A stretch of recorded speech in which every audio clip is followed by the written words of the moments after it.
Hey, we're the Flick Chicks. I'll start because you've been talking. Okay, go ahead.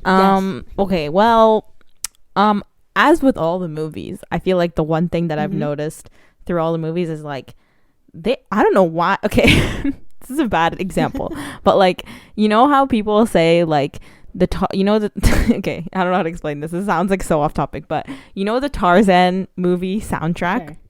I love the Tarzan movie. Yeah, people are like, yo, why did Phil Collins go so hard on this on the soundtrack for a movie about a dude raised by monkeys, you know?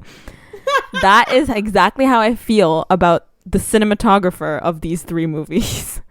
You do not have to go that hard on cinematography for these little cute little teeny bopper rom-coms, but they did. The cinematography for these movies are so good. Like, it is. Like just the camera, like the little filter that they put on, like, you know, the whole movie just has like this little filter on it. Blue tone, yeah. And like just the cinematography, like the camera angles, just everything. I'm like, you do not have to go that hard on remember we talked about this in our very first episode too, how like the shot where like the food on the table, like this dude is just going ham. Yeah, he's like, don't stop me now. Yeah, so I'm just like I always love the cinematography in these movies for some reason. Like it's really good. And it was also good in this movie too, so props to that. You know, it was like I liked it. It was good. Like it's a very typical like teenage experience, I guess. If you have like a boyfriend in high school and you're going to different schools, it's like, oh my god, where are we gonna last or whatever. Like that's very common. I feel like. So you know, it's nice and it was fun watching her go on all these trips and stuff. And it wraps up the series nicely. It's just like it's a pleasant movie, I guess. It's pleasant. Yeah, that's what you. That's what I would say. Okay, I'll go with what I liked. Yeah. I think that this happens in all teen movies. I thought the soundtrack was dope. I always like the soundtrack in all these movies. Like I'm always like, oh, I'm gonna Shazam that song. Like I'm always like, ooh. I feel like for me it was a very like teen movie soundtrack where like you'll just hear like there's a scene and then it'll switch scenes and then like the song just plays really loudly. Like I don't know, I'm not crazy about that. Like you know what I mean? Like where it's like the scene will switch and then all of a sudden this like loud song just starts playing and like to make a transition for the next scene. That's just not my favorite thing. I don't really like that. Oh really? I love that.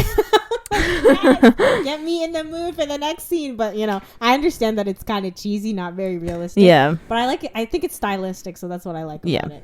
When it's like, especially because they do the cinematography shots, and I'm like, yeah, you need like some pumped up music for that part. For me personally, I think this reigns true. I love their chemistry. I've always and forever. That is true.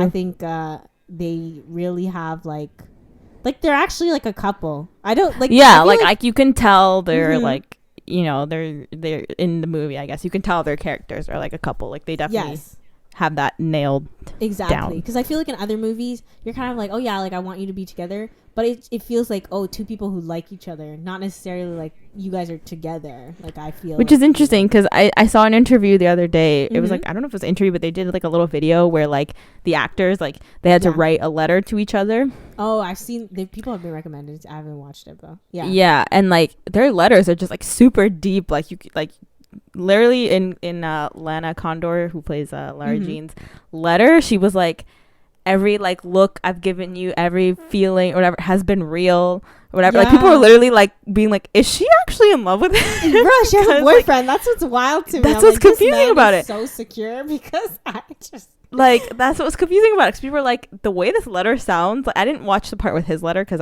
the person who posted it only posted that section. Oh god. Because I saw it on Twitter. But I was like, damn, like if I was him, if I was Peter, whatever the fuck his name is, Noah Centineo, I would be like, are you in love with me? Like, because she fully said like everything that like we did on screen or whatever was like real for me. Like she was basically saying stuff like that, how like the connection we felt, everything, whatever was real. So I was like, oh, no, literally. I don't know if you remember this, but from the first movie, her screensaver was like him and her like lying down or whatever, right? And apparently that's because someone in the crew, like during, you know how actors have a lot of downtime, like where they are just like waiting for set to be ready.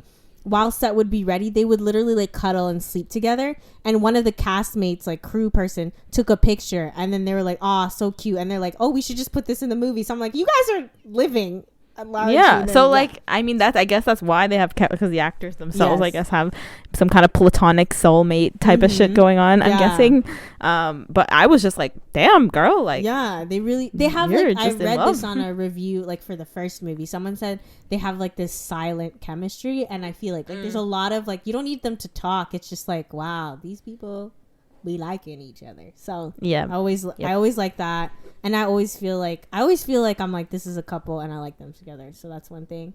And overall, like I agree with you. I like it is typical, but I thought it was a really good conclusion to the series. Like I don't think I would like it wrapped it up. I wouldn't have wanted it wrapped up another way. I like the last line of the movie, thought it was really cute, where she's like, oh, 3,000 miles is good for writing love letters, and I'm like, call back, because she's good at that. So I think the whole point of the series is that she writes the letters. So I think it was, I don't know, I kind of got emotional, I'm not gonna lie. I was on my period though too.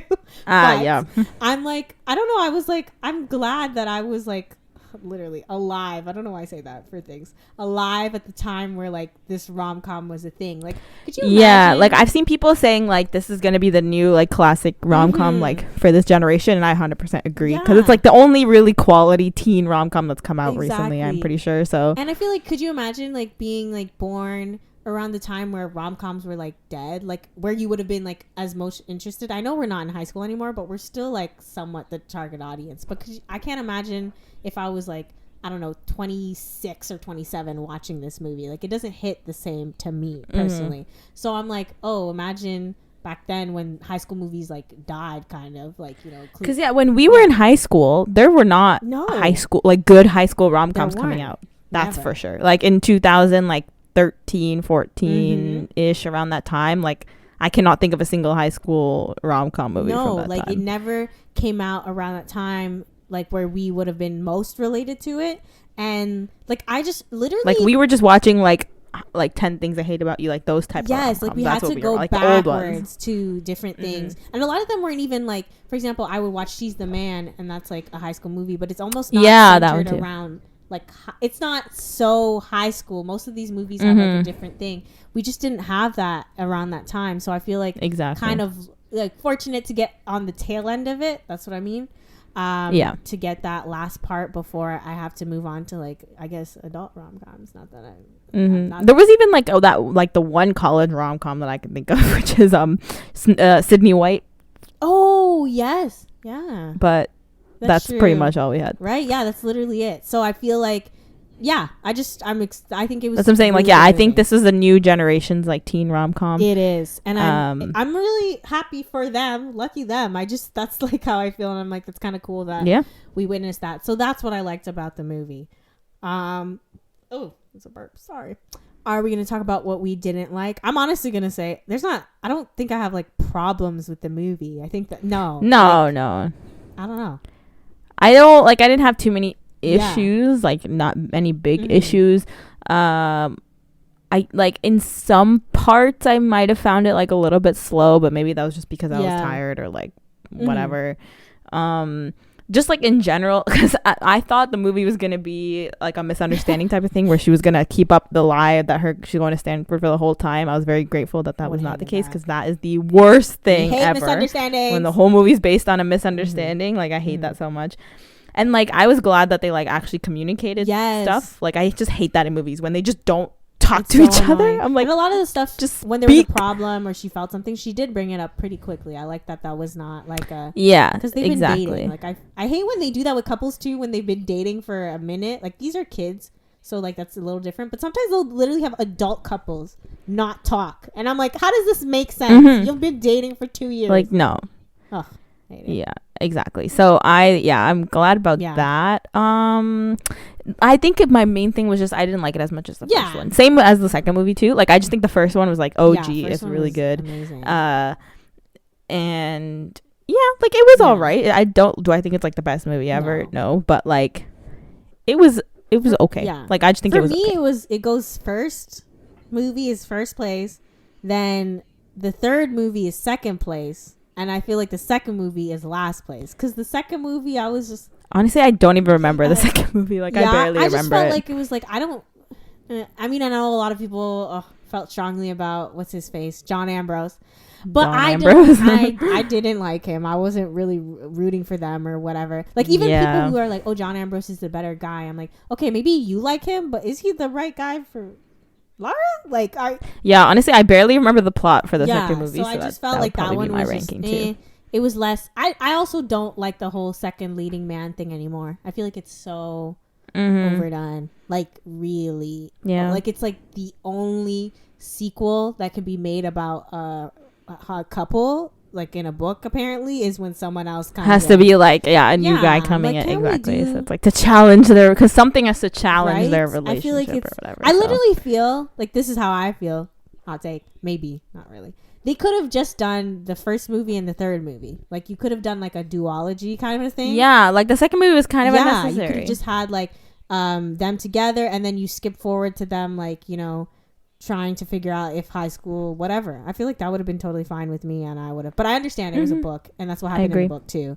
But literally, I still don't, to this day, I don't be liking those kind of things. So that's not even about the third movie, though. I just talked about the second movie. But no, I again, like I said, I think it's a good feel good movie. I don't think it did anything amazing, anything better, and I agree. Yeah, it's just kind of like something. It's definitely something you could just put on and like casually just watch it. The first movie, though, I feel like for teens, it makes sense. It's like, you know, the whole college. Ooh, what college should I go to? Type of thing is going on, and like, and this is probably a good like just some parts where I was just like, I know this is teens because like. They were just like, their main concern was like, how are we gonna stay together? Like, if it were me, I would just be like, you just break up. Yeah, literally, that's like how I feel. You just break up and live your life. I mean, and then later, if you want to get back together, sure. Like, you know what I mean? Like, that's just my perspective. Like, I think we should